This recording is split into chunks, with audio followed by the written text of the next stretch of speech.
Well, to discuss this, I'm joined by the spokesman for the International Criminal Court, Fadi Al-Abdallah. In London, we have the founder of Save the Congo, Vava Tampa. And in Washington, D.C., Herman J. Cohen. He's a former U.S. ambassador and Assistant Secretary of State for African Affairs. Gentlemen, thanks so much for joining us. Fadi Al-Abdallah, let me begin with you. Bemba acquitted on appeal. Has justice been served? Yes, it is the role of the appeals chamber to ensure the correct application of the correct standards and to establish what should be the interpretation of the legal rules.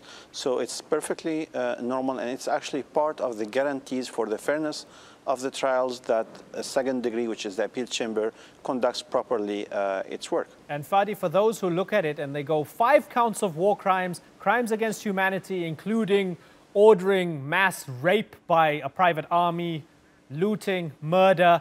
How do you go from that to being set free? What on earth was going on? How bad was the initial case, or did new evidence come to light? Well, the question is not about the crimes themselves. No one is denying that crimes have happened.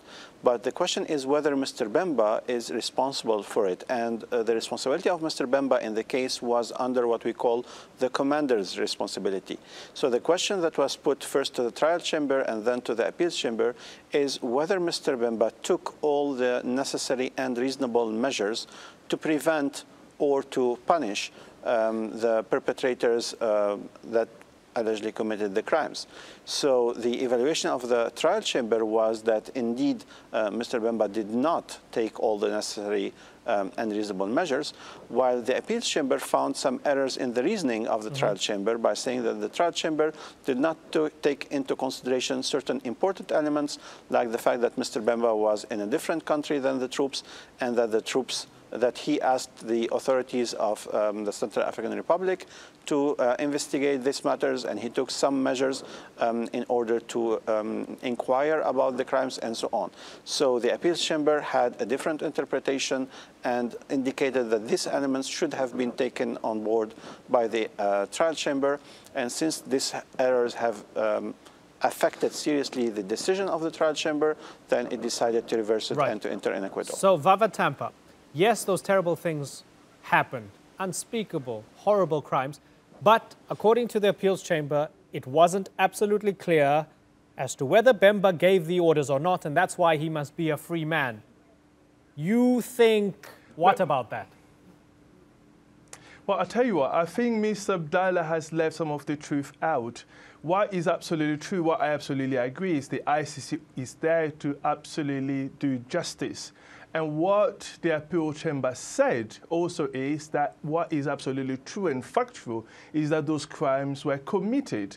However, the problem was, or the problem still is, that the chief prosecutor has failed to produce good enough evidence to convict Mr. Bemba beyond reasonable doubt. And that is a reflection not on the innocence or the guilt of Mr. Bemba, but on the failure of the ICC chief prosecutor. And it's because of that reason, and that chief reason alone, that some Congolese like me, are now calling on her to resign. I mean, your viewer would remember, this is not the first time that someone, an alleged war criminal, has been acquitted by the ICC. Mr. Bemba, I think, is the fourth. The wife of Laurent Gbagbo was acquitted. Uhuru Kenyatta, the charges against him were dropped. Another Congolese war criminal, Matthew Chui, was also acquitted. I mean, essentially, this reflects badly on the ways in which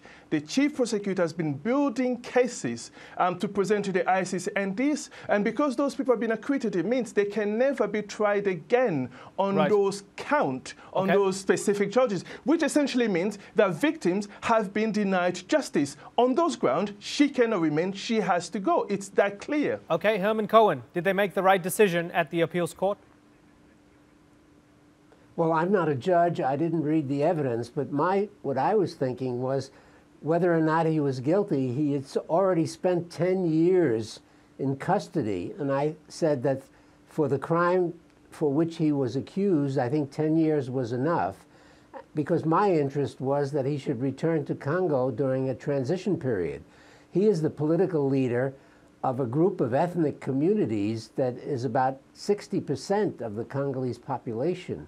And they need him now as President Kabila is transiting out of office. Okay, but hold on. And certainly, they're electing a new government. And I apologize for interrupting you because there's something I want to pick up on here. So, fair enough, and we're going to get to the point that he's a big name. He came close in a runoff against Kabila.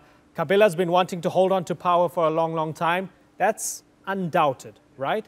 But you're telling me he served 10 years in prison. He served 10 years in prison. Even if he's guilty, even if he did order murder and rape, that should do it. Come on, 10 years for that? He should be in jail for life if he was guilty, right? Well, he was charged with negligence. He was not charged with giving the order to do all these terrible things. There's an important difference there.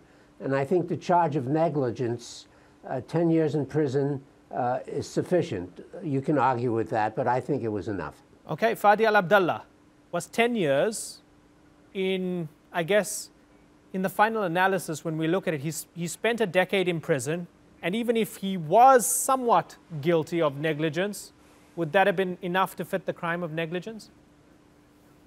I don't think it is possible to answer in this hypothetical scenario. I may remind you that at the trial chamber level, when the trial chamber found him guilty, the sentence that the judges imposed was of 18 years. That's what the trial chamber judges have decided. But in the appeals chamber, as I said, the appeals chamber has entered an acquittal, and thus there is no sentence about this case.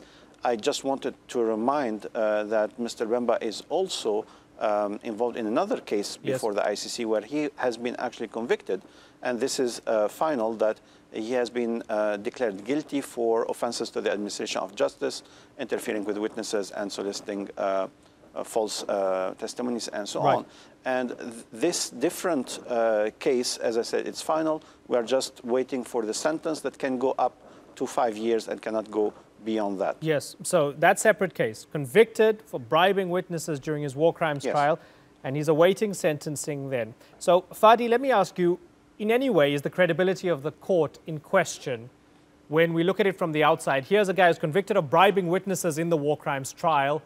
There's enough evidence for that, but not enough evidence for him being negligent or maybe even possibly nudging along the possibility of his troops committing massacres during the war in 2002, 2003. Is the credibility of the court in question at all, Fadi? Well, let me answer you in two folds. The first fold is about the case itself, meaning that at the trial level, the ICC judges of the trial chamber have decided that Mr. Bemba is guilty. They found enough evidence. Now, at the appeals chamber, which is the role of the appeals chamber, is to identify whether or not errors in the reasoning of the trial chamber have occurred. And in this case, they specifically indicated that the appeals chamber have not evaluated correctly a certain amount of elements. This is related to how the responsibility of the commander should be evaluated and so on. So it's absolutely correct to say that the question put to them was whether Mr. Bemba was in a position and to take all the necessary and reasonable measures to prevent or to punish the perpetrators, and did he actually do that or not? So this was for the proceedings itself. Now, the second fold is about the credibility, and I think that the credibility of a court is when the rights of the defense and the guarantees for the fairness of the trial are protected and are implemented. And this is what I think should actually add to the credibility of the court, that there is a functioning system of protecting the rights of the defense and the fairness of the proceedings. Okay, so Vava, do you buy that argument? Even though they're two separate convictions, it was the same. I mean, I guess people would see it as two peas in a pod, convicted of bribing witnesses for the war crimes trial. How do you feel about that, Vava? Well, look, it's one thing to say the credibility of the court. That is separate. The issue here is the credibility of the chief prosecutor, whose job essentially is to investigate and produce good enough evidence on behalf of victims and survivors. And on this occasion, she failed, and she failed dramatically. And on that basis, Ms. Abdallah needs to admit that her boss needs to go. I mean, Mr. Bemba is not the first person to have been acquitted. Mr. Bemba has not been acquitted because he's innocent or because he's guilty, simply because the chief prosecution failed dramatically in producing good enough evidence. And that has a direct impact. The ICC came into existence so that we can end the fight against impunity. And the fact that those who are criminals are going free, it has a reflection on how bad her work has been, and she has to go on that basis. But again, Vava, the big question is as to whether Bemba is a criminal or not, right? That's why we're going through this whole process, right? So you're convinced Bemba is a criminal. The ICC Appeals Court is not so convinced. Do you accept that if there isn't enough evidence, this is the law? Oh, no. Look, the same way Ambassador Cohen said, I'm not a judge. But what is factual is that crimes were committed in Central Africa and crimes were committed in Congo. You need to remember that Congo was the first ICC investigations. Right. And Mr. Bemba were involved also in Congo. And there's been an investigation, an active investigation by the ICC for over 14 years. And the question is, how come, while Mr. Bemba was in prison for 10 years, that the ICC decided they would essentially sit on the evidence and not bring any charges against him on crimes committed in Congo? Vava, how come the evidence? Right. And there are so many issues here. So Vava, let me pick up on one of those issues, the political issue and what's going on right now in the DRC. So, as you heard, Ambassador Cohen saying maybe the time is ripe for Bemba to return to DRC. You have Kabila who wants to stick around forever and ever. So, address him. Tell him what you think of his idea that actually it's a good time for Bemba to go back and inject himself into the political situation. What do you think about that? Well, again, I mean, this depends on whether Mr. Kabila is going to allow Mr. Bemba to return to Congo. And if Mr. Kabila allows Mr. Bemba to return to Congo, it depends on whether or not he's going to allow him to stand in the upcoming election. But I really want to ask Mr. Ambassador Cohen this question. Doesn't he believe that at this point, Mr. Kabila doesn't want to leave power first? And if he does organize elections by the end of the year, those elections would not be free, fair, or transparent. And for that reason, many Congolese like me have been pushing for a civilian transition without Mr. Kabila, led by someone like Denis Mukwege, so that we can organize elections that will be free, fair, and transparent, so that everyone, all the Congolese, can compete freely, fairly, and transparently. Does he agree that that is the best way forward at this point, rather than simply organizing an election for the sake of organizing an election, which would lead into many other problems? Okay. Herman Cohen.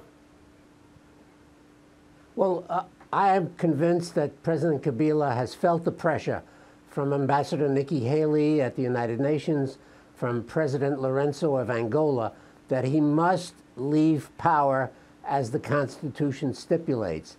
That is a certainty. He will leave power. Now, the second question is, will he allow a free and fair election? I believe he will allow Bemba to come back and compete. The foreign minister of Congo was on TV yesterday, Sunday, and he guaranteed that Mr. Bemba would be allowed back. Now, they must also allow Moise Katumbi to come back, because he would also be a leading candidate. So the main question is, will they allow a free, transparent election? And I think the international community must now mobilize to make sure that it is free and transparent. Ambassador Cohen, we are in June. Election are set for the 23rd of December.